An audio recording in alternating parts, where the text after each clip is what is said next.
Class. Today we'll talk about how can you add parent on your Remit app. We go to figure out the solution or know how you can do that on your Remit app.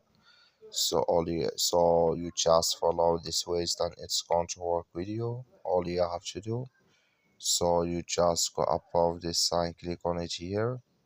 So then it's going to show for you a list like this here. Then all you have to do now, just go above this sign, click on it here.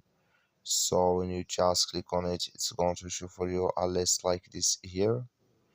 Click here on family members, you just click on it here.